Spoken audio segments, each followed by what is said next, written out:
behalf of India Policy Foundation. We are here to hear Dr. Konrad Elst on secularism in India and recent developments. This is a very debated topic in political arena and in academics also. So we thought of taking the debate forward, and since Dr. Elst is in India, so why not benefit from the wisdom which he has been sharing through books, through his lectures, through his videos. So I welcome Dr. Konrad Elst. Sir, please come on the stage. Our chairman, Professor Kapil Kapoor, sir, is also here. I also request Dr. Shankar Sharan to please come on the stage. To begin the program, I would request Dr. Shankar Sharan to please come and give us introduction about our leading speaker and also about the topic. Dr. Sharan. Most respected Professor Kapil Kapoorji, learned professors, colleagues and friends. It is a great privilege for me today to be here under the guidance of Professor Kapoor in his presence and the presence of Dr. Konrad Elst. He is a kind of unique scholar for us. By nationality Belgian, he calls himself independent Orientologist, but he is well known internationally today as a Hindu supporting Indologist. In fact, he came to become an Indologist or Hindu supporting Indologist just by chance. 30 years ago, maybe perhaps a little more, he was in Varanasi pursuing his studies. His interests were very wide. He had graduated in philosophy. He has been a scholar of Chinese studies, Indo-Iranian relations, comparative philology. Altogether, just on Ayodhya issue, he has written 4 books.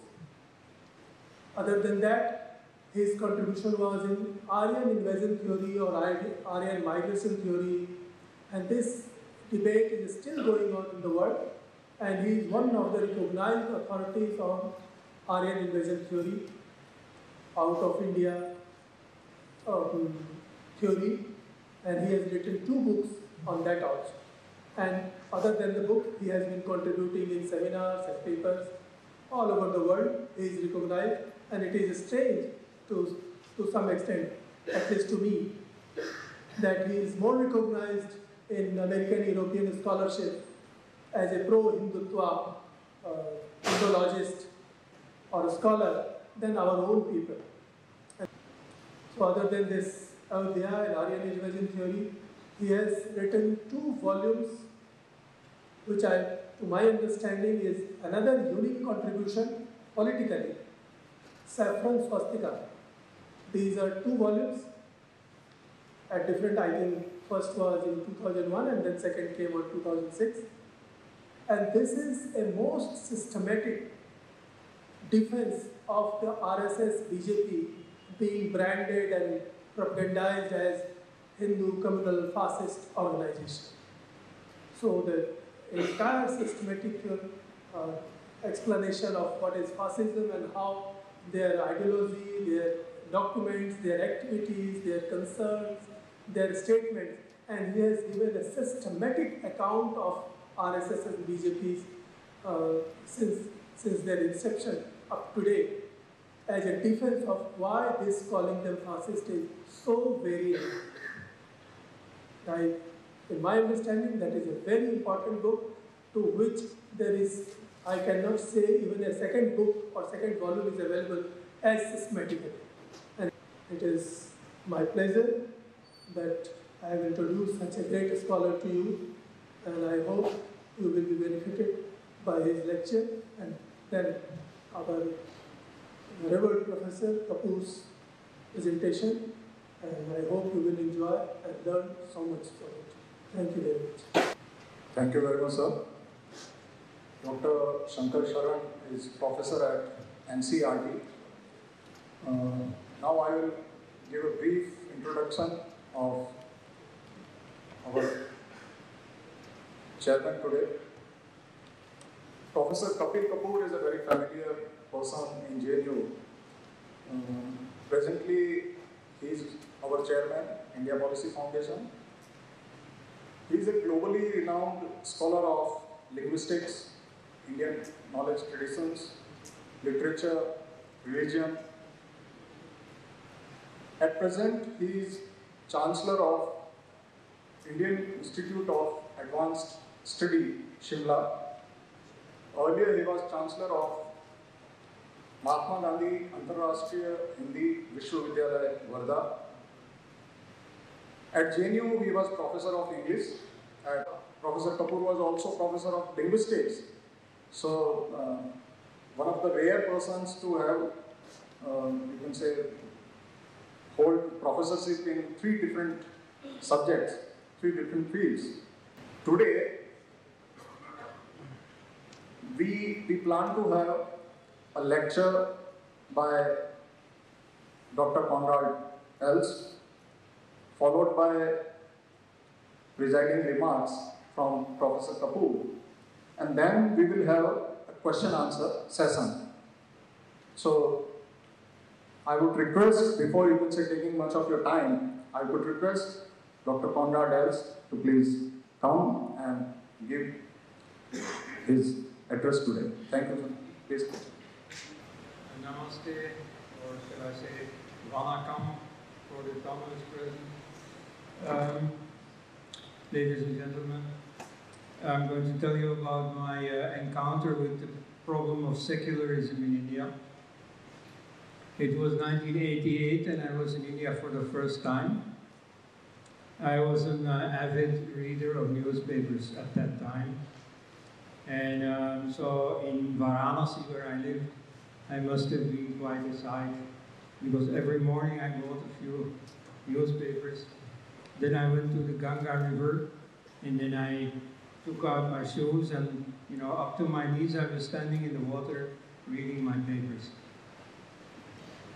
Now in the communist fortnightly Frontline, there was an interesting debate going on about the then fresh prohibition of the novel by Salman Rushdie called The Satanic Verses.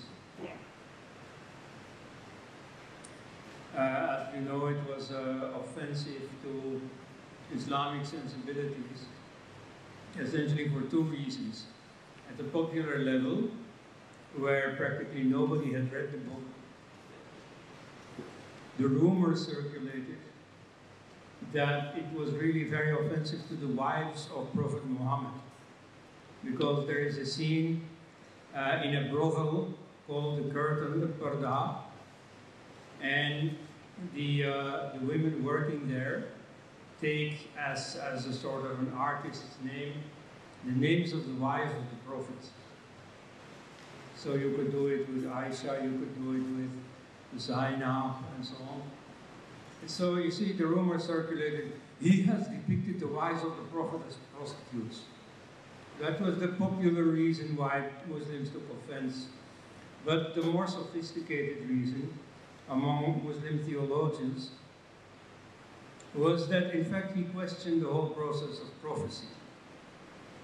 You see, what are the satanic verses? At one point early in his career, Muhammad was trying to win over the people of Mecca But you see, they weren't interested in this monotheism. Yeah. And that also was less important for the Prophet. What was most important for him was his personal recognition as God's spokesman. So he thought of a compromise. You see, these three popular goddesses of the Arabs, Al-Lat, Al-Uzza, and Al-Manat, they could still continue to be worshipped, if only they would all accept him as the Prophet. Now, the few converts he had already made, said, hey, wait a minute, this is not correct. You asked us to burn our murtis of the Arab gods, and now suddenly you would permit this.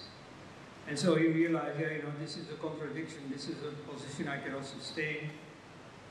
So to talk himself out of it, he claimed that it was the devil who had whispered this verse into his ear, so that it was the devil who had usurped God's role as the author of the Quran. And okay, you see, in that context, that was a sufficient explanation. People took it, accepted it. Nevertheless, if you think twice about it, you see, if he could be mistaken once about the source of the voice he heard, who says that any of the other verses of the Quran are not equally satanic or of some other origin? So Rushdie questioned the whole prophetic status of Muhammad. And so that was blasphemy. And for that, you see, ultimately Ayatollah Khomeini issued the death penalty, which some Maulana from Delhi wrote an Urdu book about, supporting the death sentence and showing that all the Islamic law schools from Muhammad on down to the present all have held that the punishment for insulting the Prophet, ahanat Rasul ki saza in Urdu, that is always the death penalty. Anyway, so what the government of India was asked to do was simply to ban the book. Now, some people on the secularist side were in agreement with this, particularly all the Congress secularists like Khushwant Singh, like M.J. Akbar, defended the ban. By contrast, the really hard secularists, the communists, at that time at least, they were still opposed to this, this appeasement of the Maulanas. So there was a debate going on between them. So I wonder, what is this? There are secularists defending this obscurantist ban on a book. As Karl Marx used to say, critique of religion is the beginning of all criticism. It's absolutely fundamental. So, you see, I already saw that there was something amiss with this Indian secularism. At the same time, I discovered that the root of this conflict was in an affair that I had never heard about abroad, namely the Ayodhya affair.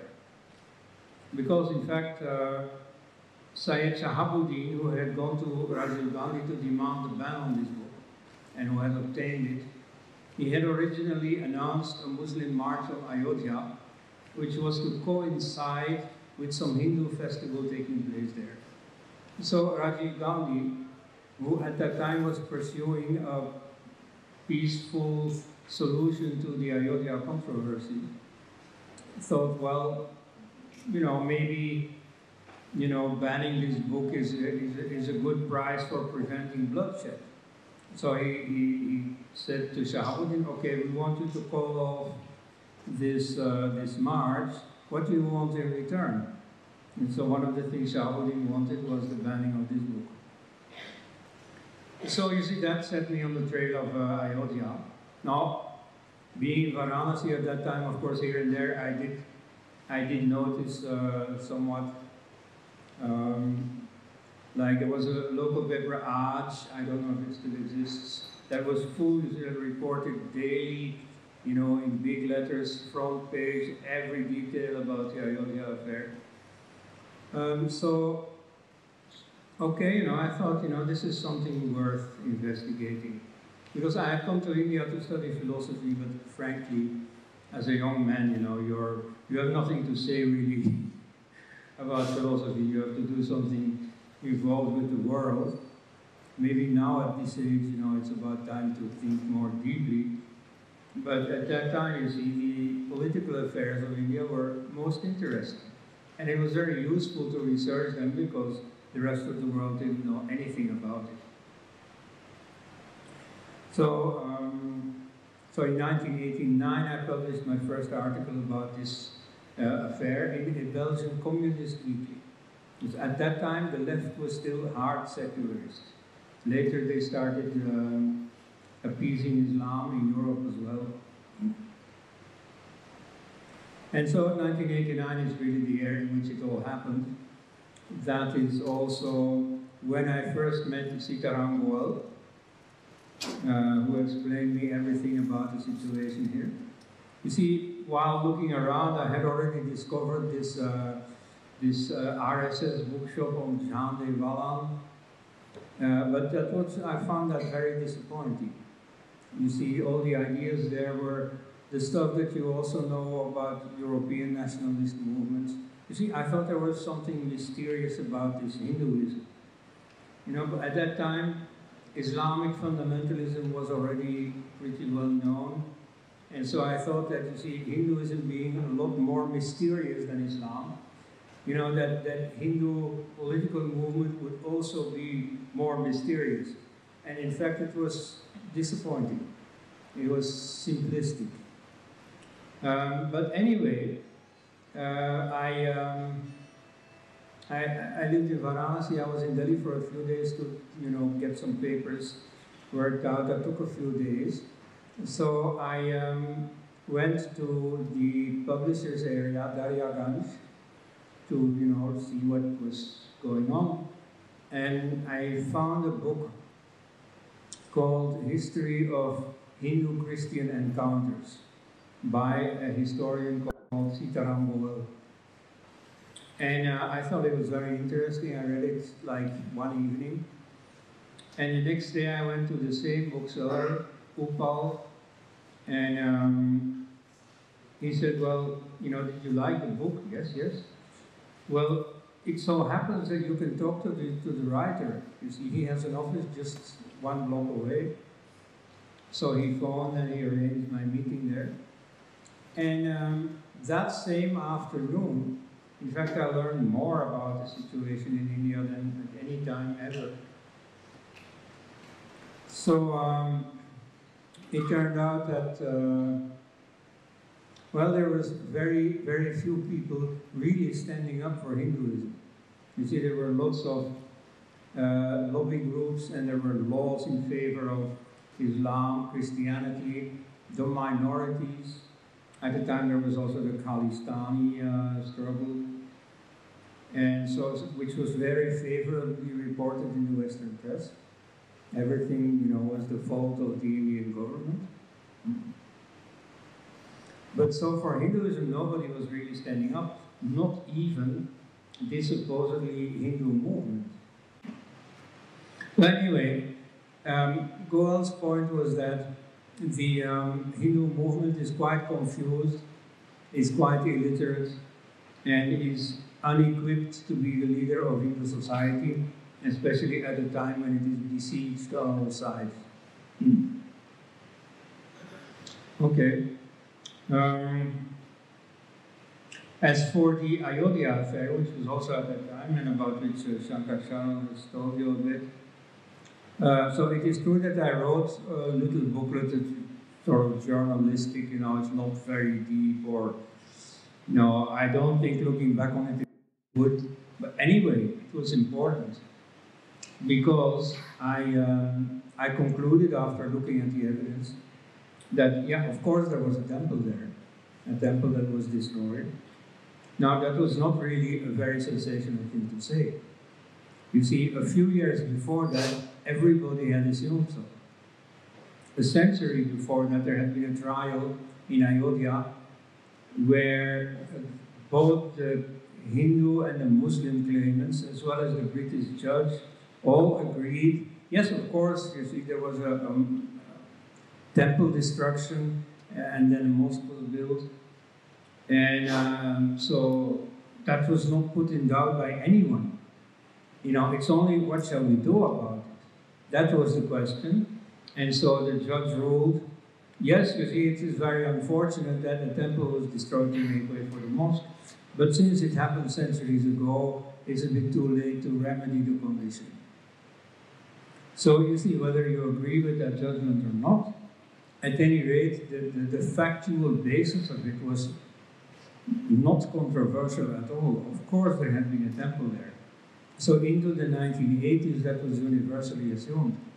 In the 1989 edition of the Encyclopedia Britannica, this is just currently given as a fact.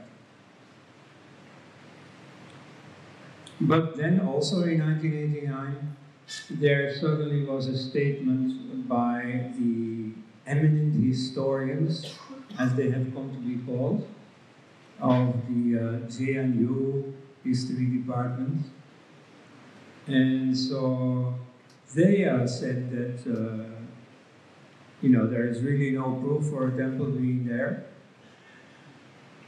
You know, and they tried to say how it came about, you know, the Ramanandi sadhus became prominent, and so they needed a myth, and so they concocted this story of the temple destruction. And then they concluded that, you know, this place, the Babri Masjid, should be declared a national monument. They didn't say it should be given back to the Muslims. No, it should be made into a national monument. In fact, there have been many varieties on this solution, like this Ambedkarite movement has said, you know, harking back to their past as the sweeper class. Well, the thing to do with this site is to build lavatories on it, right? Or others said we should have a school or a hospital or some do-gooder thing. Okay, well, I find that an interesting proposal, why not? And I suggest that first you go to Ajmer or to Mecca and you propose to them, well, okay, we're going to take apart this house of worship, we're going to build lavatories here. Now, if you can get away with that and survive, then you can come to Ayodhya and do the same thing. You know, that's fair.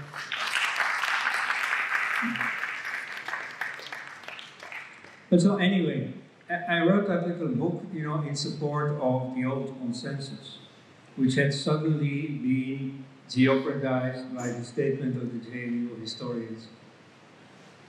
So that was not new or original or, you know, bright or anything, but it had the merit of breaking through the impression that was created in India that the rest of the world, the so-called scientific West, was all on the side of the JNU historians.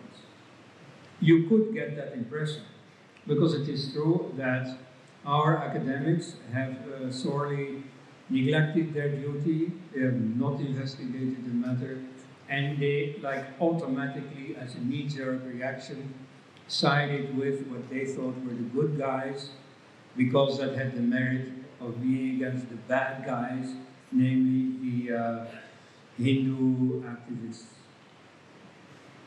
So what I did was simply to show, well, if you look at the evidence, there is no reason to be in the pocket of the secularists. You know, the facts tell a different story. Okay, so then it was the start, in fact, of a pretty riotous period, with hundreds of people killed, with governments falling, with 4 state governments dismissed. Ultimately, then the destruction of the Babri Masjid, a lot more riots, ultimately culminating in a new type of terror, namely in Mumbai on 12th of March 1993, at a number of different places in the city. Bombs were detonated, including at the stock exchange, making some 250 dead. And that's a formula for terror that has been repeated then again and again in New York, in Paris, in many places. And of course in many Indian cities, in Delhi itself, among others. And so this Ayodhya affair became a pretty big, sensational thing. It need not have. You see, Rajiv Gandhi's policy in the 80s was simply to leave the side to the Hindus and then to buy off the Muslim leadership with some concessions, like the ban on the Rushdie book. So that's not a very principled, very noble policy, but it's a practical policy, and particularly it had the merit of being bloodless. You see, compared to what then has effectively happened, well, I think that the eminent historians have something to answer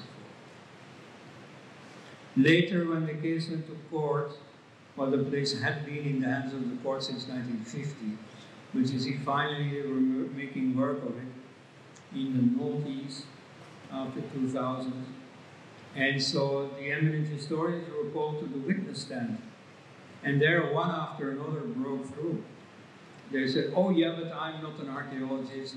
Oh, I have not been to the site. You see, I only signed because all the others signed. And so this eminent evidence turned out to be built on water. So today, most historians keep silent about the evidence on Ayodhya because they know very well that they haven't done well. It's only a few newbies who still talk about it, not really knowing the whole story, because of course the whole story has been kept secret. The whole media have kept the lid on the sorry fate of the eminent historians when they performed in court. So, you know, outsiders may not know, and so you have people like Audrey Truschke, an American Indologist, who still claim, at least on Twitter, she doesn't dare to write a serious article about it, but, you know, who continue to claim that there is no proof, blah, blah, blah. Well, the Allahabad High Court in 2010 did a good thing by accepting the evidence, namely the evidence for the temple and the temple destruction, and therefore giving the site mostly to the Hindu claimants. Now, in fact, with that verdict, nobody was satisfied, neither the two Hindu claimants nor the Muslim claimants. They all wanted 100% of the site. And so the thing is now before the Supreme Court, which also after some years of procrastination is now taking the matter seriously. Let's see what comes of it. But so the battle over the evidence, that has definitely been won by the Hindu side. And in fact, not by the Hindu side. You see, nowadays you read like, you know, the Hindu claim on the side, the Hindu theory and so on. No, this is just a scientific theory. This was a matter of consensus until recently. So, okay, that was for the Ayodhya affair. Of course, it says a lot about Indian secularism also. I mean, can you imagine this? That one of the most sacred places of another religion is questioned like that by a government? You know, Mecca was supposedly built by Adam. Then it was destroyed, then it was rebuilt by Abraham. Okay, do you have proof for that? No, you can't go on pilgrimage to Mecca unless you have proof for that. Show us the proof, come on. This is such a silly affair. You know, in France there is a place where supposedly the Virgin Mary has appeared, Lourdes. Now, French governments are the original secularists. You know, France is a solidly secular state, anti-religious, and so most of the Freemason ministers in France used to laugh at this, you know, Catholic belief. Yet, nevertheless, they never questioned it. You see, okay, Lourdes is this place of pilgrimage for Catholics, fine, you see, we will provide infrastructure and so on, we will facilitate this. So that's the normal behavior for a secularist government. They don't interfere with religion. By contrast, in the case of Hinduism, the Indian government has very strongly interfered against Hindu beliefs. Okay, so that's an interesting illustration, yet personally I don't find that the most important. You see, I rarely go to places of worship. I'm not a very religious person, really. But you see, what I find far more disconcerting is the several articles in the Constitution that are blatantly partisan, anti-Hindu, that discriminate against Hindu interests.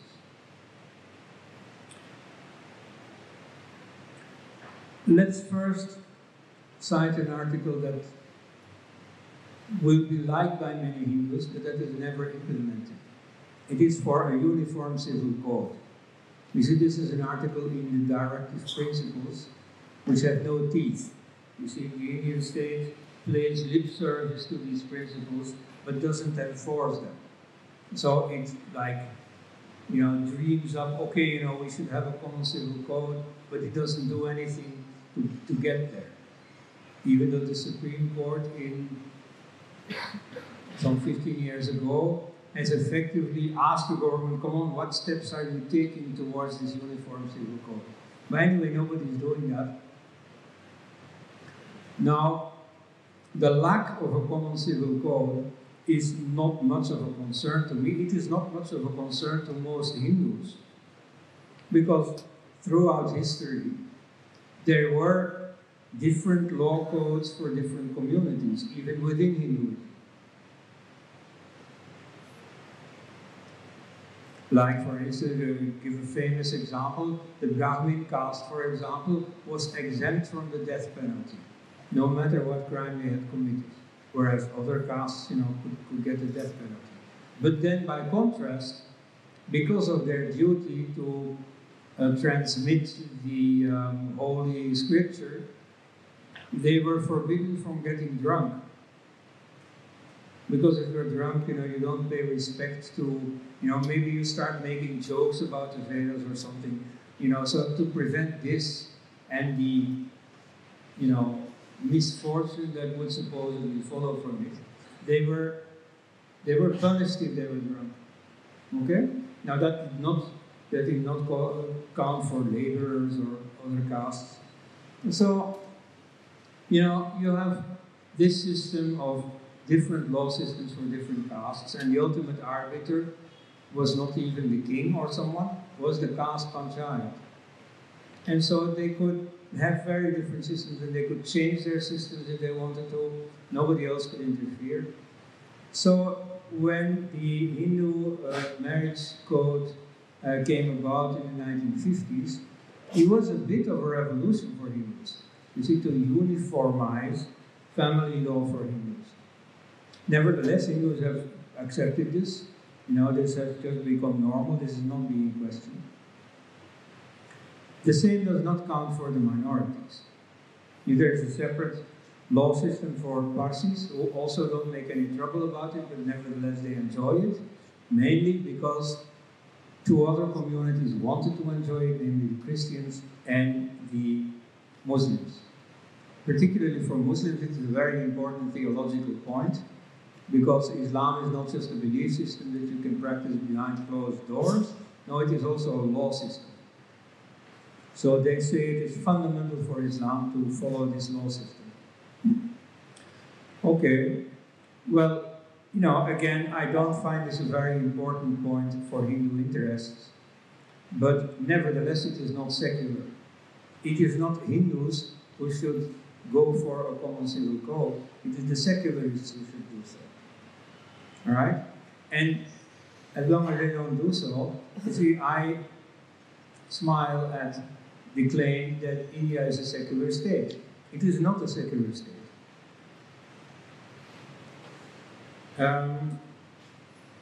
Already it is not a secular state because of these different family laws.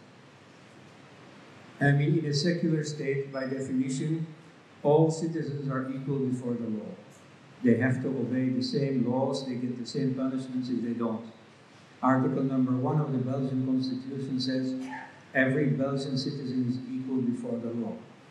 You see, that's secularism for you. And so India does not satisfy that criterion. But moreover, this Hindu Marriage Act is also not secular on a meta level. Namely, it is not the Hindus amongst each other who have changed the law. It is the secular parliament, where there were also Muslims and Christians and so on who voted on this. So there was an interference of the state in the affairs of religion. And that is not the case with the minorities. And that's already non-secular as well. Now, and so when I saw this, you see, when I started studying this secularism in India, I saw, what is this? Why is everybody claiming India is a secular state? It is not. Now, there are a few articles in the Constitution that are really far more important for Hindu interests. Mainly Article 30, also Article 12, 19, 25, 29, that make a distinction between Hindus and the minorities. Article 30 says that minorities have a right to set up their own educational institution. Well, yes, of course. Why not? You see, in most secular countries, that counts for the minorities. That also counts for the majority, of course. It is only in India that this distinction is being made. Now, in India, the Constituent Assembly, when they voted this article, what they had in mind, and you can clearly see it from all their statements at the time, from their interventions in the Constituent Assembly, from their personal correspondence and so on, what they had in mind is that, you see, we have to ensure these rights for the minorities. Obviously, they count for the majority. So initially, there was no discrimination. You see, they thought that it need not be stated explicitly that these rights also counted for the majority. However, that has changed. Now, it should be researched and mapped out in great detail how this changed, but roughly, I situated the change around 1970. This had much to do with the inter-Congress power struggle, in which Indira Gandhi got the upper hand, and so she relied for that to some extent on the support of the communists. And the deal they made was something like this. You see the communists saying, okay, you know, you can have all the perks of office, all the names, you make the statements, you know, you pocket the money involved, but we want to have control over the cultural and educational sector, because that's where the real power is. You know, as Arun Shourie once told me, you know, many journalists and so on say that politicians want power. He said, that's not true. What politicians want is office. You see, they want to look nice, they want to come on TV, big minister and so on. They want to have that kind of power that they can dole out jobs to their relatives, you know, to be someone big in their own community. But you see, what they do not care about is to change the world according to their own designs. Now that the communists did want. They didn't care about the perks of office. What they wanted was to change society according to their own ideology. And so, you know, the big names there were P.N. Haksar, the secretary of Indira Gandhi, and the education minister Nurul Hassan. And at any rate, the end of the story is that this changed the face of India, and so this became a Nehruvian secularist state, which meant an anti-Hindu state. And so, if you don't believe me that Hindus are at a disadvantage in India, well, then explain this to me. Why do a number of Hindu communities scramble, you know, to get at the exit door? You know the case of the Ramakrishna Mission that in the 80s went to court to have themselves declared a non-Hindu minority. Now remember, that mission was founded by Swami Vivekananda, who used to say, Gar se kaho hum Hindu hain. So suddenly they claim they were not Hindus. Now why did they do this? Well, partly it was out of, you know, they had a big idea of themselves. So they said, you know, we are not just Hindus, we are universal. We are bigger than Hindus. Yeah. Now, that of course also says something, namely that Hinduism was getting a bad name. In India, also internationally to some extent. You know, you have these Hindu chauvinist websites where they bring together all the statements that foreigners have done in favor of Hinduism. Okay, but the foreigners quoted are from long ago. You know, like Schopenhauer, like Faulkner, and today you find very few foreigners who make that kind of statement. They are really taught a very negative image of Hinduism. Today Hinduism is caste, holy caste, and nothing but caste. Hinduism is oppressive, obscurantism. At least that's what everybody elsewhere is taught. That's largely what is being taught in Indian schools too.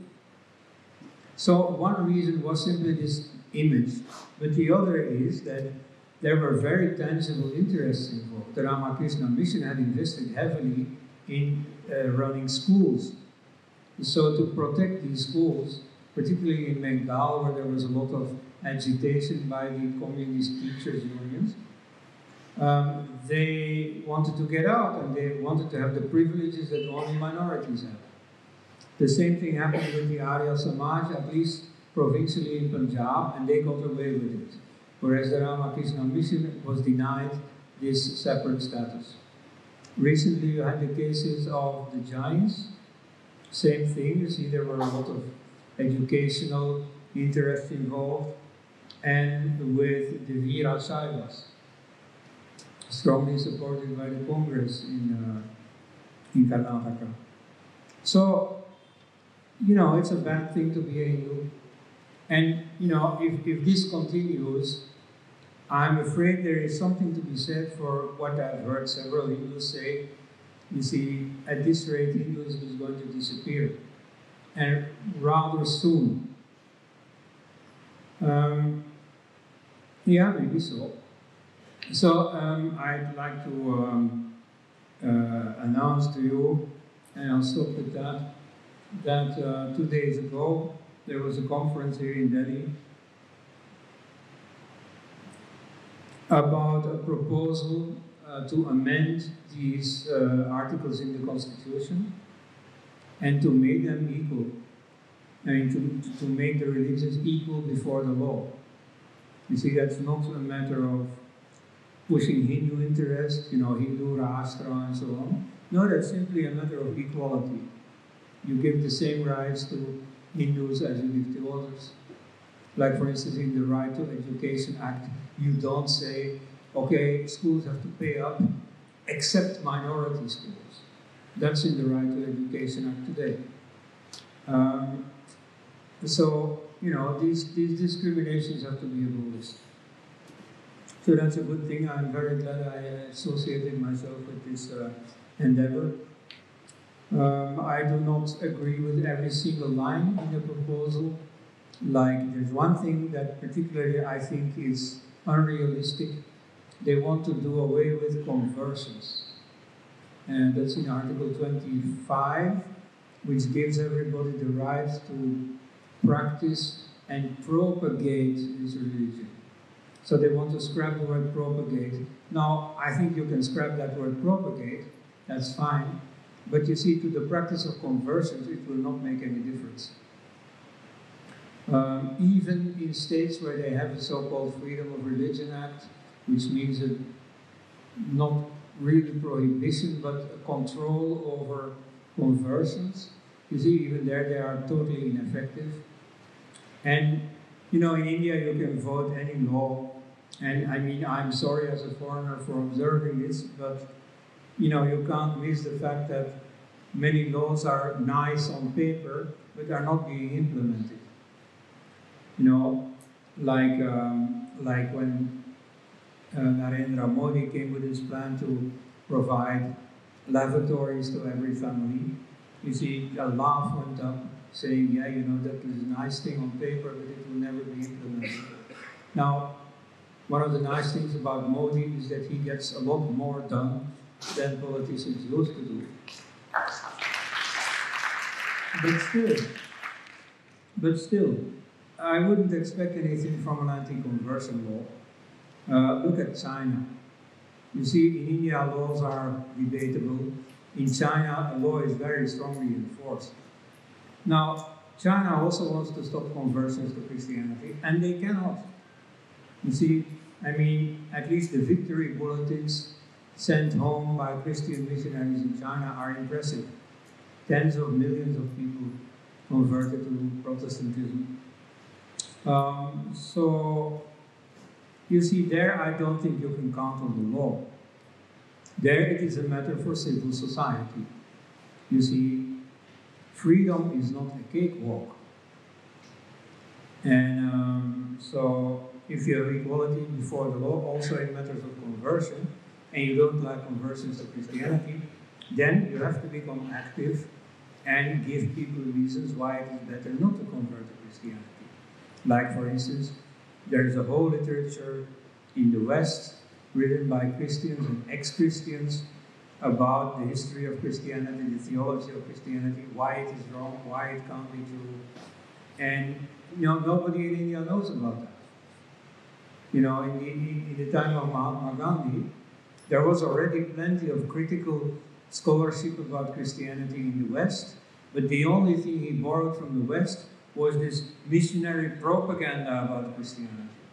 Whereas the really new thing from the West at that time, you see, the good thing from the West was precisely this critical scholarship about religion.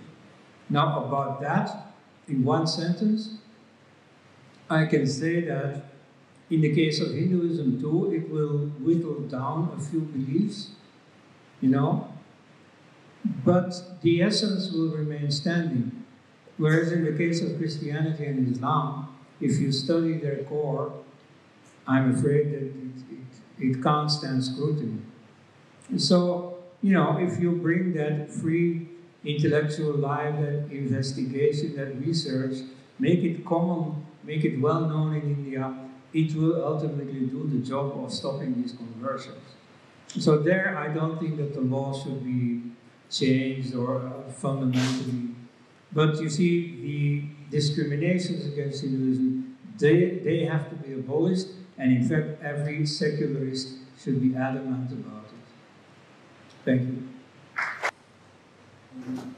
Secularism in India and all the, you can say, political tussle, not only in India, there is impact and influence of, you can say, people outside India also, that is mainly in the Indian subcontinent. And as people say, the problem is about Hindus being pushed into corner by the former Hindus. Basically, this land, for thousands of years, nurtured a culture and a philosophy, and then external influences came. They merged with the powerful philosophical and flexible mode of living and mode of thinking. But after the first millennium, there were attacks from the Arabia, and the whole system of reason, of discussion, of debate, that got defeated by the power of the, or I would say the brutality of the sword. And it took centuries for the natives to understand what has befallen them, how to face this onslaught. Because they were in the habit of, you can say, come sit with me, let's, you can say, discuss what you have to offer, what I have to offer, and then let's come to a conclusion. You are fine in your way, I am fine in my way. But that all stopped. Unfortunately, the Islamic rule got replaced by the British colonialism, and that destroyed the economic self-sufficiency of Indian artisans, Indian trade, Indian entrepreneurship. And thanks to, you can say, leaders like Churchill, millions of Indians perished in famines, and many more were pushed into abject poverty and hunger. Gradually, it has taken, you can say, 40, 50, 60 years, 70 years for the Hindus to again stand on their feet and raise the voice of logic and reason. Now they are also raising questions. They are not, you can say, going around converting others or forcing others. They are asking some legitimate questions. And these questions are also about the kind of secularism being practiced in India. In our Constituent Assembly debates, there were discussion about, you can say, whether we should include secularism in the Constitution or not. I remember Mr. Shah, who also contested against Dr. Rajendra Prasad in the first presidential election. He was very forceful. He asked that it should be included. But all the, you can say, majority of the members, including Nehru and including Ambedkar, they said that there is no need for, you can say, inserting this word in the Constitution. Because they said that we had already given the fundamental rights and freedom of faith, freedom of expression, freedom of thought.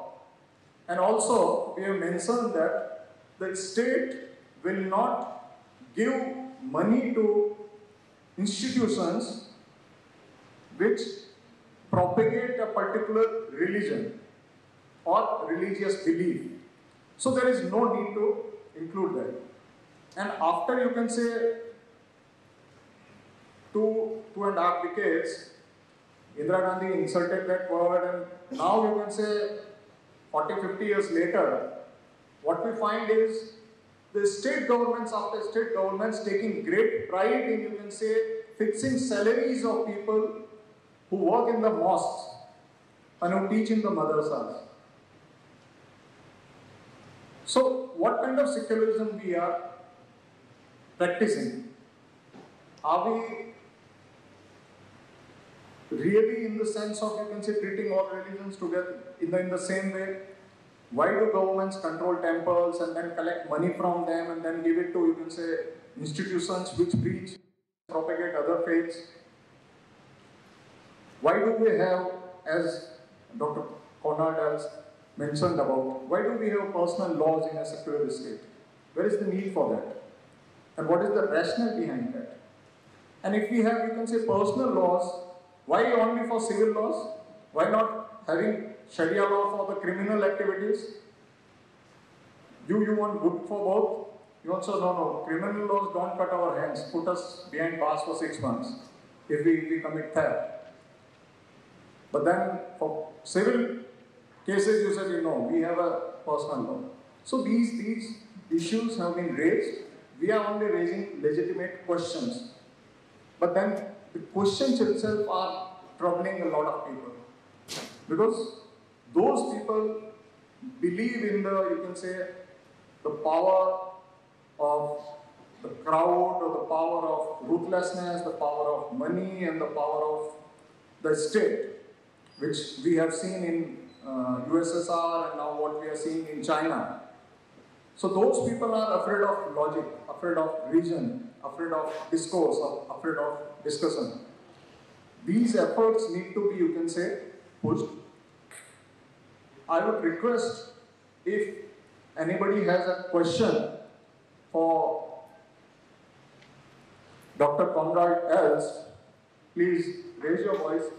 So my question is, the term secularism was coined by, I believe, George Jacob Holyoake in the 1850s, and this word was coined because if somebody was called atheist, it was punishable by death in some of the countries. So now, 2 centuries later, we've come to a stage where that is not going to take place. I mean, nobody's going to get a death penalty. And secularism in a lot of countries have different meanings. For example, in India, it's completely opposite. When you're talking about a state which has nothing to do with religion, it's completely the opposite in India. So is it time to have a new definition of secularism? And how do we define secularism in the 20th century? Because the original meaning is totally lost. No, we should simply restore the original meaning. Secularism already had a meaning long before Nehru appropriated the word. It means state neutrality vis-a-vis religion. Nirpekshata. Because the Hindi word conveys the meaning quite well. So we simply have to go back to that. There's nothing wrong with that concept. It was only distorted by the Nehruvians. That has lasted for some 70 years. Now it's enough. Now we just simply go back to the real meaning of the word. Good evening, sir. Thank you for your presentation. I have 2 questions. The first question is that taking pride in one's religion or one's religious identity, is that same as being chauvinistic and going to the extent of forcing oneself to adopt that Abrahamic mentality, which would ultimately lead to the perishment of our Hindu religion in itself? Because we Hindus do not believe in such kind of aggression, especially when it comes to religious beliefs. And my second question is directed to the recent developments which are taking place. When if those protections, you were talking about several articles, if those protections had not been granted then, that would that have not led to the perishment of the minorities like our neighbors would have had witnessed? Okay. Well, the first one is fairly simple. Taking pride in your religion is not exactly the same as chauvinism. Chauvinism mainly means the attitude we have towards the others. And I don't see much Hindu chauvinism. I see a lot of Indian chauvinism in the mouth of many Hindus, namely, when they fulminate against the West. There I think, it's a complete mistake. Often they don't know much about the West, even though they get classes in English and so on. They have much more access to Western culture than vice versa. You see, that Westerners are completely clueless about India. That's not good, but I know where it comes from. If Indians are clueless about the West, sorry, that's chauvinism coming in. At least, among those who are chauvinistic. I don't really know of Hindu chauvinism. Probably you know about it. At any rate, it's not the same thing as taking pride in your religion, obviously. But you see, the more interesting question was the second one, namely, isn't it necessary to discriminate against the majority in order to protect the minorities? There is a law professor in India called Ratna Kapoor, whom I have heard some 5 years ago arguing at length that discrimination is a good thing, that it is necessary. You see, this is very, very, very exceptional, because most Indian secularists and their parents abroad are going to say that India is a secular state, that all religions are treated equal, and that these dirty, vicious Hindu chauvinists are threatening that secularism. Now, okay, you see, I can understand where this comes from, because you've had situations in the West where minorities did need protection. This is, in the history of religion, of course, very obvious. When you see how Christianity conquered Europe, it was by, well, only partly by violence. You know, here and there you have like the conquest by Charlemagne of Saxony in Germany. That was a bloody affair. They were forced to become Christians and so on. But mostly, there already the Christian missionaries developed a great knowledge of mass psychology, of, you know, all the ways of modern advertisement, marketing, and so on. They did everything right to make Christianity penetrate as far as possible with the least possible resistance. Okay? Like, for instance, they allowed people to keep on worshipping at their own places of worship, only they gradually brought in Christian elements. So you had still Thor being standing there, but, you know, the crucifix was added to it. Or like a sacred place just near mine, where I live, you see there was a sacred tree. Now, in the beginning, the missionaries chopped down sacred trees. You know, there's a famous image of Saint Boniface with an axe. In fact, the people didn't like it. Ultimately, he was killed and eaten by the Frisians. You know, they still boasted, we ate Saint Boniface. Anyway, in this case, the tree was not chopped down. Instead, an image of the Virgin Mary was hung in the tree. Then one of the pagans came by, he didn't like it, he wanted to take the image away, and then the Christian story goes, he was paralyzed on the spot.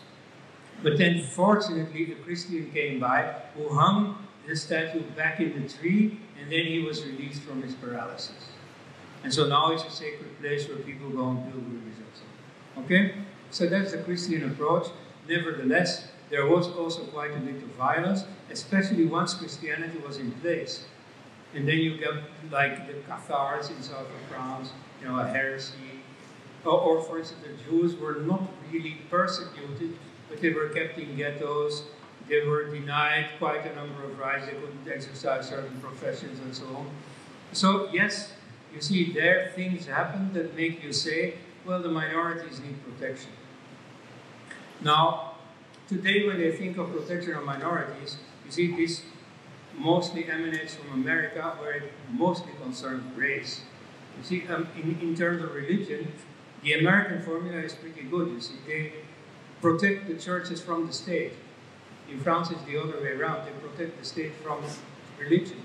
In America, they accept religion, but they don't want religion to interfere, and they don't want the state to interfere in religion. And so there you see you have a pretty pluralistic, nice system, that's okay. But there you have the matter of race. You see there you have, you know, the blacks have a terrible history. And even later, after they were released from slavery, they were still pretty much discriminated against. So, you see, it took a lot of activism to correct all that. Which incidentally is why Westerners are so worked up about caste. Because you see, they have this history of, you know, enforcing social justice at great cost, you know, the Civil War in America and so on. Or like England, for instance, fought on behalf of Turkey the Crimea War against Russia, because Turkey had already been too weakened by then. But the price they exacted for all the lives they gave and all the costs they made for this war was that Turkey was forced to abolish slavery. Okay? So you see, the West, whatever their history of slavery, also has a pretty glorious history of the abolition of slavery. Indeed, I dare interject myself here with a mention of my own country. Unlike our neighbors in Holland, in France, and in England, we never had slaves. the only involvement of Belgium with slavery is that it waged the war in the Congo to abolish slavery. Aha! Okay? Now, but you see, from this history, you get a mentality in the West that we have to do something about slavery wherever it still exists.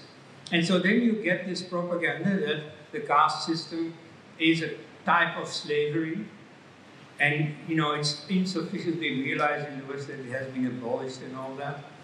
Moreover, to make it worse, it is deemed to be racial slavery. And this is where the Aryan invasion theory comes in. You see, the Aryans were white and they came into India, and the dark natives were enslaved, or at least were put in the confinement of caste, and they were oppressed by the white upper castes who were invaders, right? So you know the whole history of how America was colonized by European powers, by Christians, that is projected onto India. And so, there is this strong drive against caste, and that's why many people consider Hinduism somewhat evil. And so the propaganda that in Islam there is equality, which is not true, of course. But anyway, that propaganda goes down well. And so many people like Macaulay, Thomas Babington Macaulay, who calls English of Indian education, he said explicitly that, we shouldn't interfere in the religious affairs of these miserable backward Indians, but if we do, then it should be on the side of the Mohammedans, because they were still deemed a bit more familiar to Christians than these ugly, vicious pagans, meaning you. So you see, from there you get the psychology that something must be done for the minorities.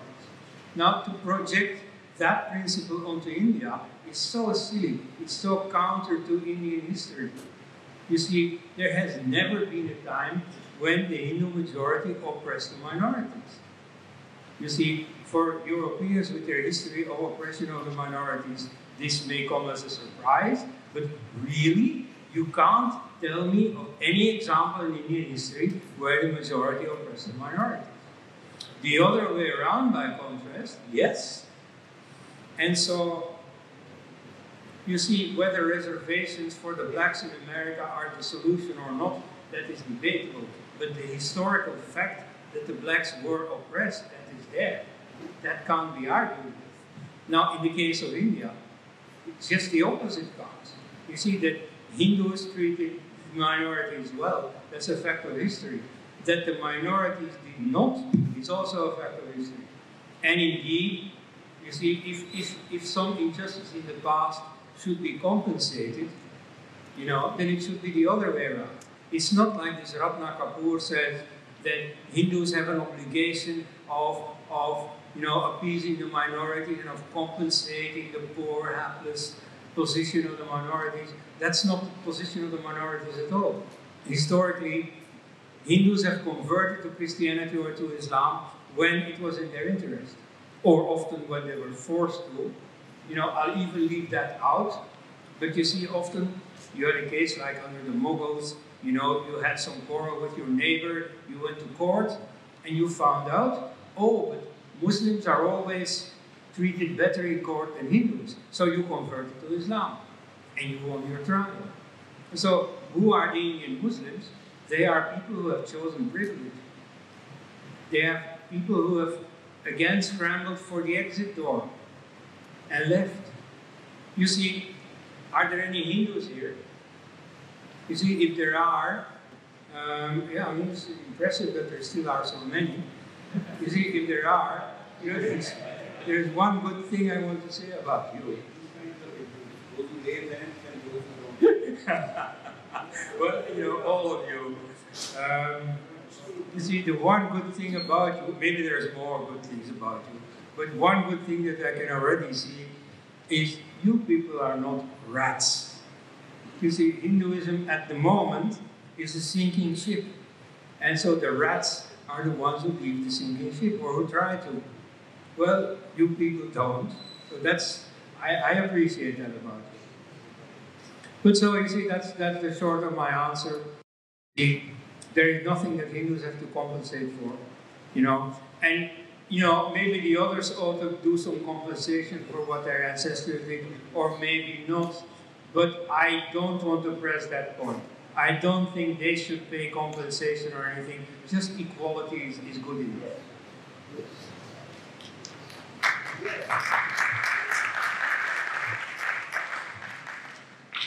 Sir, you said that ideally secularism should mean state neutrality vis-a-vis religion. But don't you think in India that would be unjust to the Indian religions, considering that Christianity, especially Christianity, is very aggressively proselytizing religion? We are at a disadvantage. Not only Hindus, Buddhists, Sikhs and Jains also animists. Very few remain now, but so that is number one. And secondly, your idea of fighting missionary activity only through ideas in an large section of population which is still uneducated, do not have enough to eat. They are being bribed and through propaganda converted. Ideas is a long-term process. We need some short-term answers in terms of blocking this funding and action on the street. And Hindus who wish that their grandchildren also remain Hindu, what should they do? I mean, concrete action for this. Thank you so much. Yes, I admit I do not have the whole answer. The situation is quite serious in that regard. Like, for instance, you see, conversions are not only numerous among the tribals or among the pariahs. You know, like, for instance, there are many Sikhs getting converted. You know, people don't know that. It's not part of the stereotype.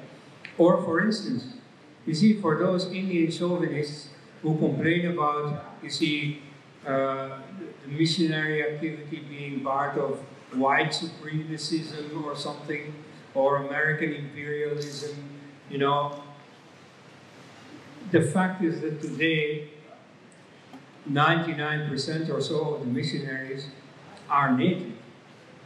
You know, some organizations are still controlled from Houston or New York or so, but very largely this is a native affair. Moreover, worse than that, India is now a net exporter of missionaries. There are Indian missionaries going to Africa, going to Europe, of all places. So, you see, Christianity is now very much part of the fabric of India. It's also larger than the figures in the census say, because many Christians are instructed not to, you know, make public that they are Christians, also as a matter of keeping caste reservations and so on. They don't change their names anymore. Often you can't say that, you know, this must be a Christian. So yeah, I mean, I can perfectly understand that you're concerned about this. Now, to what extent should the law solve that problem? I'm temperamentally rather inclined to say, well, this is not a matter for the law. You know, this is civil society that should act. You know, it's not, you know, now we can lay back and the law will take care of it. But nevertheless, you see, I can understand your position, and ultimately it's Indians themselves who have to decide. In the conference 2 days ago, it was said that, you know, it was proposed that the law concerning freedom of religion, including propagation of religion, that first of all the word propagation should be left out. But they even go for a complete ban on conversions, with the footnote that conversion to Hinduism, Buddhism, and so on is not conversion. Now, I don't think that you can sell that. You see, that would be certainly challenged.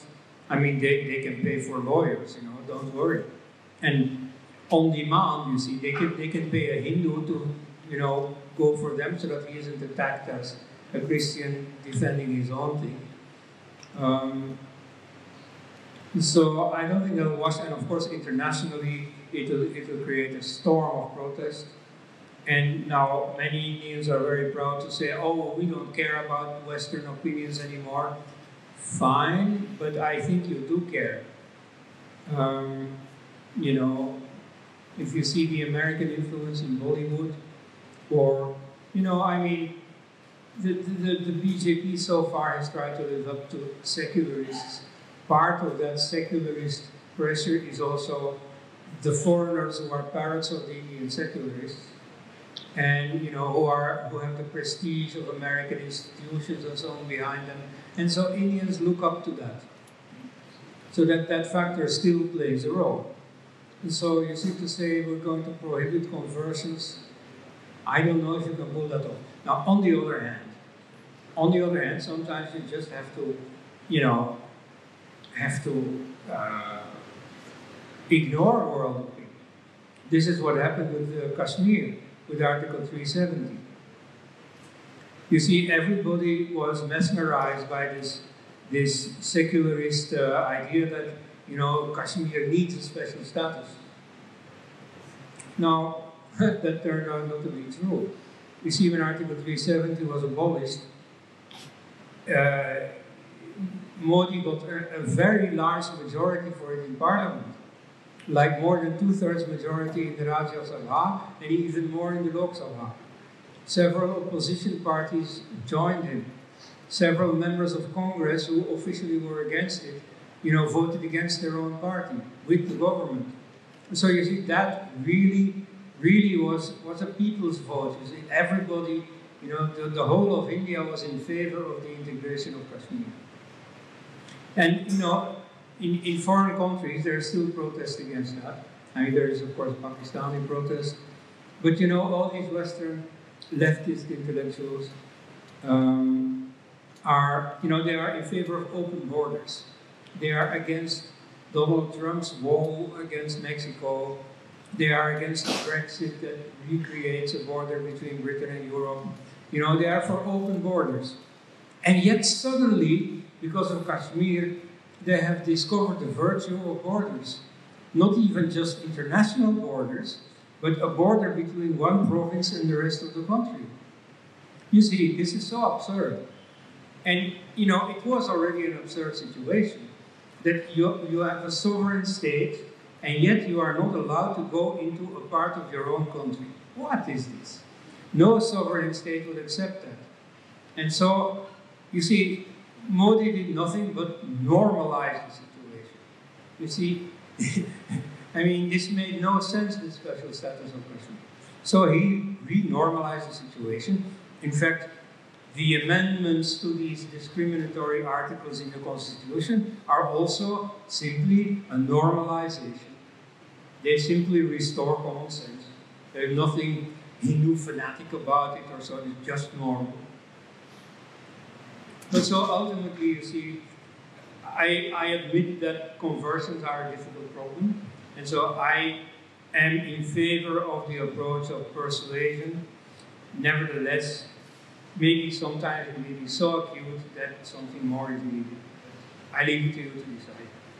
Professor Kapoor is here to address us, and we have to listen to him and his wisdom. Sir, please. Namaskar. It's more as a formality since I've been sitting there and listening to a very comprehensive and sophisticated analysis by our friend Dr. Cornel Elst. So it's a kind of my responsibility that I should just draw attention to some of the things that have been highlighted. And the very nice questions, and that girl asked a question which made him spend 20 minutes answering it, which is something very nice. You see, the question, you elaborate response as it should have done. Some things that have come and I'm going to make only observations. I was wondering whether it was really necessary to introduce secularism and socialism, as you said, because Ambedkar ji had argued against it. That's a very good point to make. And the question that is arisen about caste and slavery, I want to point out one or two things. One, that Herodotus quotes a Sicilian Diodorus Siculus, 2nd century BC, who came to India. And he said that Hindus have a law that no man can be slave to another. This is 2nd century BC. No man can be slave to another. So this is the whole political argument about caste being racial slavery that has been built up, the narrative that has been built up, as part of a general, what should I say, attack on Hinduism as the only alternative civilization to the Western Christian civilization that exists. And it is a very deadly alternative. It's a challenging alternative because, you know, people, the Hindus do not convert, but people on their own get converted to Hindus. And people from all over. And they find succor, they'll escape into this. So the question of slavery, remember, in Aristotle's politics, slaves are the 5th segment of society. They are accepted. Slavery is accepted in the Western tradition. And from 3rd century BC to 1865, when Abraham Lincoln, who I always thought should have been born in India, he was born in the wrong place. Abraham Lincoln decided to put an end to it. Imagine, men being chained and captured from African lands, brought in ships and made to work. I really respect your statement that the West has the habit of shifting its guilt to others. You see? So, you know, they killed 4 million Jews in 1940 to 45 and genocide. And then in 2002, when 1,000 people get killed or 2,000 people get killed in Gujarat, they say genocide. So their genocide is transferred. You know, like this. The people who talk about peace, who talk about human rights, and you know, they carry these slogans as sticks to beat our societies, they are the ones who fight the largest number of wars. You see, there is not a year when, for example, America has not been fighting. Every year they are fighting. And they carry the banner of peace. I am not saying the Americans, maybe it's their compulsion, but then human rights violations, you see, I sometimes ask that a civilization that wiped out the Red Indians, the Indians, wiped out 36 million Mexicans, only 1 million left, wiped out the billions of bisons from Canada, Northern America. This civilization which has indulged in such violence, and okay, those are 16th century, 17th century, but 1940 to 45, you set up factories to kill people, highly educated people, trained nurses, poisoning children, learned engineers setting up gas chambers. You see? And those are the people who then, you know, lecture us on human rights, on equality, and all that. Therefore, in fact, we should not succumb. We are because of the policies that have been followed by people in the last 70 years as able disciples of the British, divide Hindu from Muslim, then from Hindus you divide Swarn and not Swarn, then not Swarn, there is a creamy layer, there is a non-creamy layer, and you go on dividing it. You divide. So we have been very able in dividing, but I think we should. I asked a simple question to about 1,000 girls in a rural girls' university. I said, if we had been really as bad as we are portrayed, tell me, why are we the only civilization which has survived for 5,000 years? Only civilization which has survived. There must be some strength. There must be some virtues. There are things in us.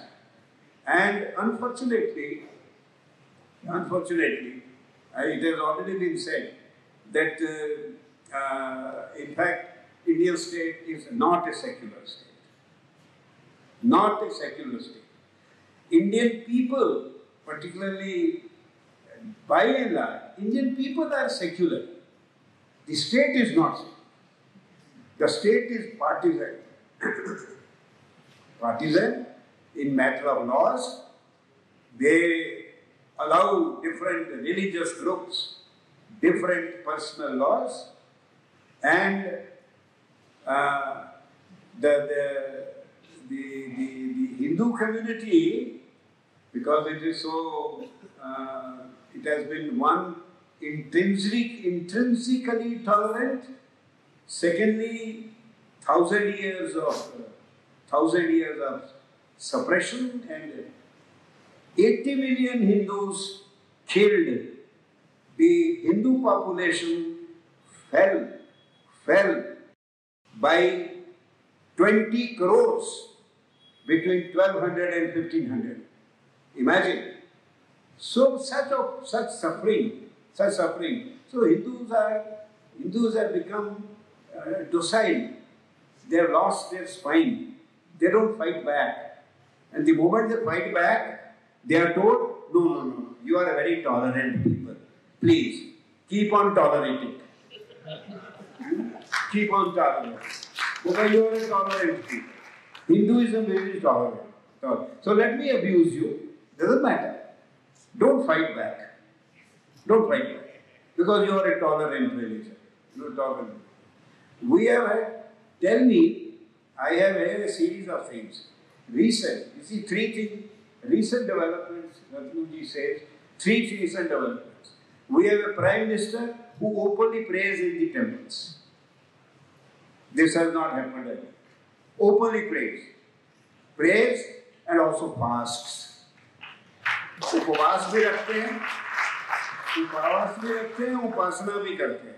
He is not ashamed of being a Hindu. Secondly, triple talaq, abolition. Now, there is anxiety. A section of our people feel that this is the beginning of, it's a kind of, attack. But it is not. It is all the schemes that the government has introduced for the welfare of the poor or the girls, they have been rigorously, without exception, made available to all sections of the people. All sections. For example, लड़कियों को जो education का दिया है, I mean, this is a record. Everybody has been given. But then, to liberate, you see, look at it, forget Hindu-Muslim. Imagine, let's say about 15 to 20% of our girls, Muslim girls, who are debarred from public life, who do not contribute to India as other girls do. We have liberated them. They will come out. And they will also fly our fighter planes. They will also join our armed forces. How much strength India will gain when you liberate a section of the people who are not liberated.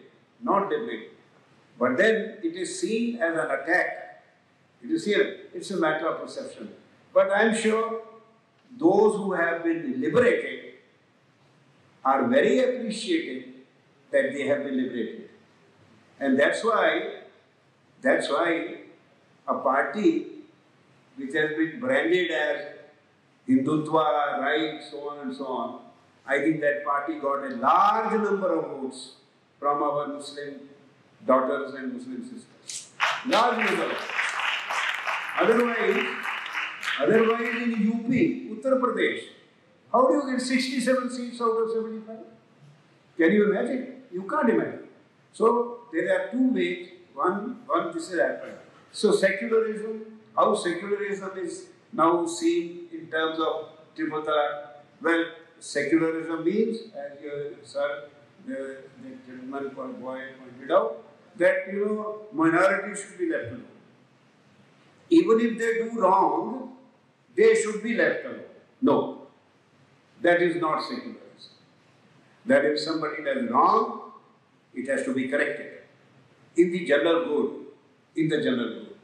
And the abolition, third thing, first thing is positive. Here is a Prime Minister who is not ashamed to be a Hindu.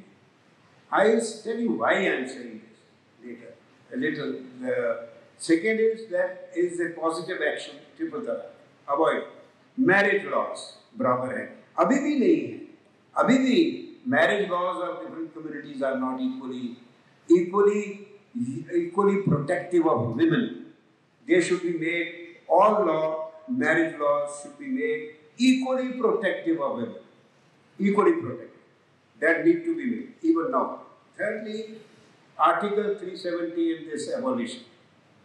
I think this is now seen as, from the point of view of secular state, that because Kashmir is a Muslim majority state, so it has been done. Because Kashmir as a Muslim majority state should have been part of Pakistan. But then, how about our own Muslim population, Indian Muslims, who are larger in number than whole of Pakistan? Whole of Pakistan. How can you argue that Kashmir, which is a majority Muslim state, should go to Pakistan? Why not with India, which has a larger number of Muslims, Indian Muslims? So that is not, it's not really a religious question. It's a question of the people of that region having been induced to think in terms of local freedom, autonomy, or basically they don't want to. They wanted Azadi, as say, they were autonomous, independent.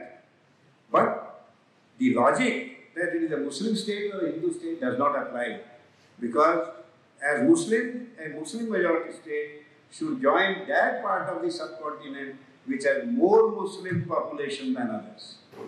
So there is a great part, and of course, as Sir has pointed out, you see, unequal. It is more a question of normalization than this. I want to point out that the Indian state, in fact, in India, secularism has been more or less anti-Hinduism. I will give you some examples. Some examples you have already mentioned. For example, temples. In 1951, imagine 1951, why 1951? The government makes a law that the government can take over the administration of any temple, Hindu temples, not churches, not mosques, temples. And some of your major temples, where there is a lot of money, it is in the hands of the government, and often the management is run by people who are not Hindus. And the money that the Hindu worshippers pay is used for purposes other than maintenance of the temple or maintenance of the rituals. How do you justify this? Either the government should take over other religious issues also, or why should they interfere with Hindu temples? Why? And the money is used for purposes, I won't spell out, but the money is used for purposes which are often against the interest of Hindus.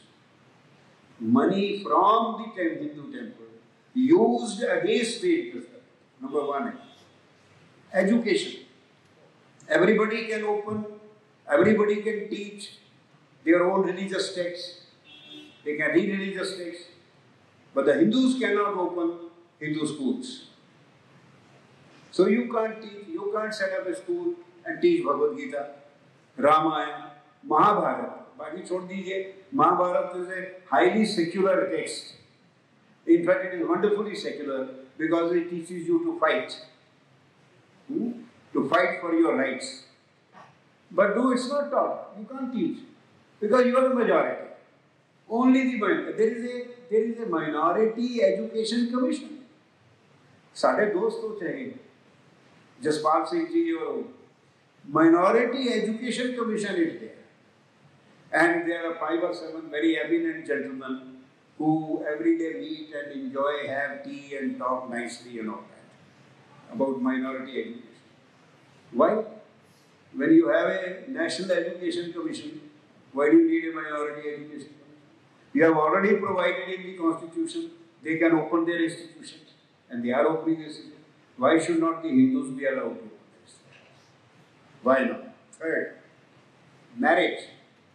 The Hindu family and the Hindu marriage, it is the Hindu family which has been responsible for the continuity of Indian civilization. It is the Dhuri कहते हैं पंजाबी में Dhuri, on which the Hindu civilization has there. Now your judiciary says, live-in ठीक है, but marriage is not necessary. It is attack on the institution of marriage. Even the children born out of wedlock, they will have equal rights like natural children, all right, fair to children. But it is an attack on the institution of family. In the long run, you are undercutting the foundations of Hindu society. There have been many other judgments. For example, I will tell you that languages today, these festivals, pollution, all the Hindu festivals, they pollute the atmosphere, according to the judiciary. Diwali में पटाखे बहुत चलते हैं, आवाज 10 बजे के बाद बंद करो, होता है ना? होली में बहुत गंध होता है, ये होता है, तो ये रंग नहीं होने चाहिए. स्कूलों में बच्चों को, खासकर इंग्लिश मीडियम स्कूलों में बच्चों को सिखाया जाता है, पटाखे मत चलाओ, रंग मत लगाओ. मुझे बताइए, मिलियंस ऑफ जानवर कटते हैं एक दिन में, उससे पोल्यूशन नहीं होती? उससे नहीं होती, वो नहीं होती ना, पर पटाखे चलाने से होती है. जैसे हमारी सारी क्लाइमेटोलॉजी जो है, Arctic sea melts because of the पटाखास, आर्कटिक सी मेल्ट हो जाती है. And I will do something here with this. Festivals. The festivals. Hindu civilization, mind you, we lost political power in 1193. And we have not yet got it back. Not yet. We are in the process of standing on our own feet. कुछ हमारे साथ justice हो, अभी तक नहीं हो रहा था. In our symbols, NCERT की books पढ़िए, Guru Tegh Bahadur was a dacoit, लुटेरा था. You see, जाट जो थे हरियाणा के, वो ठग थे, वो दिल्ली को लूटा करते थे. These are the kinds of things which have been taught. Our symbols, our heroes. Rana Pratap was trying to resist Akbar's attempt at unification of the country. ये Maharana Pratap. And Shivaji, of course, was a mountain rat. Am I right? पढ़ा ना? You see, the point is that our symbols, our heroes, our festivals, our beliefs, our values, they have all been questioned one after the other. What we are only wanting and now hoping is that we will be able. That's why remember Thackeray, Bala Saheb Thackeray, 30 years ago, he said गर्व से कहो हम, because you kindly be with me. I am now 79. I have seen, I have heard that for almost 30, 35, 40 years on the All India Radio, you could never hear the word Hindu. Never. The word was not used. And you know the situation. Good army, this Indian officers, academic, administrative officers, सुबह बाबू लोग जाते हैं, मंगलवार को हनुमान मंदिर जाते हैं, तो कहते हैं जरा हल्का लगाना, हल्का टीका लगाना, तो हल्का लगवाते, बाहर निकलते, पहुंच के ऑफिस चले जाते हैं, शर्म आती है. When a Hindu goes to the temple, he is a communal person. When a Christian goes, he is a good Christian. And when a Muslim goes, he is a pious Muslim. And Hindu is a communal Hindu when you go to the temple. ये जो atmosphere है, और सुनिए, फिल्मों में for 30 years, all the 4 castes of Hindus, they were portrayed as villains. Brahman, lecturers, उसके नीचे मंदिर, उसके मूर्ति के नीचे पैसे दबाए गए. क्या Lala ji adulterator, Thakur rapist. See? And who was the savior? Pathan. Pran was the savior. 30 years, your films have taught you that all your people are bad and they have no character. Your Brahmins have no character, Kshatriyas have no character, traders have no character, and you are ruining each other. The only protector is Pran. Pran was generally the Pathan, the Kabli wala type. तो ये जो atmosphere बनाया गया है, उसमें से निकलने का अब थोड़ा रास्ता बना है. रास्ता बना है, इसलिए लोग बड़े अपसेट हैं. अभी तक हमें एंजाइटी होती थी, अब थोड़ी दूसरे लोगों को एंजाइटी हो रही है.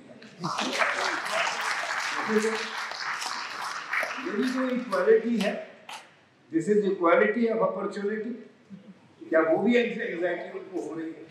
There are many things. There was no need in 1975 to introduce, because look at your history. Vishnu Puran 2nd century BC से लेके अब तक India has been a plurilingual, pluri-ethnic, pluri-faith country and living together. Ashoka inscriptions, read them. Don't undermine other faiths. You respect your faith, but don't undermine your other faith. Ellora की गुफाएं, 12 गुफाएं बौद्धों की, 17 हिंदुओं की, 7 जैनियों की, मतलब गुफाएं बनती है, सबके लिए बनती है. This is tolerance. This is the, we have our history was that. And I remember Justice Kuldeep Singh. Justice Kuldeep Singh in Constitution Club, he said that when he took up the case for Sanskrit, people told him Sanskrit तो हिंदुओं की language है. तो उन्होंने कहा कि ये he took 6 months off, date डाल दी 6 महीने बाद संस्कृत की केस की 1994, and he read, वेद पढ़े, उपनिषद पढ़े, शास्त्र पढ़े. He came back and he says, my friends told me कि if you now decide in favor of Sanskrit, then you will be strengthening Hindu communalism. Kuldeep Singh himself. He said, I told them, you have not read the books. There is nothing Hindu about the Vedas, about the Shastras. They were written 3,000 years ago when the religions were not there. Other religions were not there. They are not against other religions. 3,000 साल पहले कौन सा धर्म था? किसके खिलाफ लिखा है? Ideas हैं. And he says, in any case, अगर हिंदू भी हैं, तो ये देश सेक्युलर इसलिए है कि जहाँ 10 लोग बैठते हैं उसमें 8 हिंदू होते हैं, इसलिए सेक्युलर है. Who else is secular? और अगर पार्टीशन से पहले जनता हिंदू जनता हिंदू महासभा को वोट नहीं करती थी, मुस्लिम लीग को करते थे. हिंदू जनता हिंदू महासभा को वोट नहीं करती थी, कांग्रेस को करती थी। कांग्रेसियों को गलतफहमी हो गई कि वो कांग्रेस को वोट करते हैं। हिंदू जनता उनको वोट करती थी जो कहते थे कि हम इस देश को बंटने नहीं देंगे। We will not allow the country to be divided on the basis of religion. उसी कांग्रेस ने 1945 में किंग्सवे कैंप में, दिल्ली में, हम दिल्ली में ही है ना, तो किंग्सवे कैंप में 1945 में रेजोल्यूशन पास करके accepted the division of India on religious grounds. फिर भी ये जो हमारा देश है, हमने नहीं कहा कि मुसलमान यहां से चले गए। हमें सेक्युलरिज्म की क्या जरूरत, हम तो सेक्युलर थे। वहां से तो 20% वाले 2% रह गए, बट हमें सेक्युलर जरूरत नहीं थी।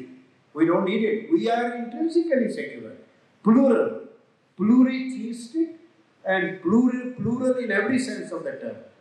But then it was introduced as a political gimmick to get votes. The vote bank, we all know what it is all about. Anyways, बात ये है कि नए circumstances में people try to give it a communal color, Hindu-Muslim, whether it is Article 370 or Triple Talaq or something, but these are not decisions taken on the basis of religion. They are taken on the basis of human rights, or they are taken on the basis of integrity of the country. Integrity, country को integral रखना है, इकट्ठे रखना है। एक सारे लोग ऐसे नहीं हैं इस देश में जो ये चाहें कि देश का और बंटवारा नहीं होना चाहिए। काफी लोग ऐसे हैं जो देश के और बंटवारे के लिए भी तैयार हैं, पर एक कम्युनिटी ऐसी है, इंडियन कम्युनिटी जो है, जो इस कंट्री को फिर बंटने नहीं देना चाहती, वो कम्युनिटी को अपना राइट है, अपनी तरह राइट जीने का। They should not encroach on others, great complete respect for others. In fact, I mean, an ordinary, you cannot distinguish between an ordinary Muslim and an ordinary Hindu. वो आपको कहीं मेरे पता ही नहीं लगता। ये तो जब पॉलिटिकल क्लास बताती है, जब उनसे नारे लगवाते हैं तब पता चलता है, अदरवाइज नहीं कोई पता। In the villages, neither there is no, जब फेस्टिवल होते हैं रामलीला, तो दलित और मुस्लिम कुछ नहीं होता, वानर सेना में सारे ही होते हैं, सभी होते हैं, किसी को कोई फर्क नहीं पता लगता। तो I think our rulers have been unjust, they have not been honest, and it is good the rulers have changed. Not that we are all rulers today are very wise. Well, at least there is one wise man. Let's hope some more wise men will come. Thank you very much, sir. With this lecture,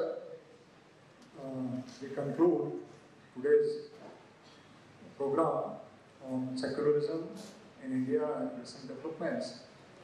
To conclude this, I just share an experience.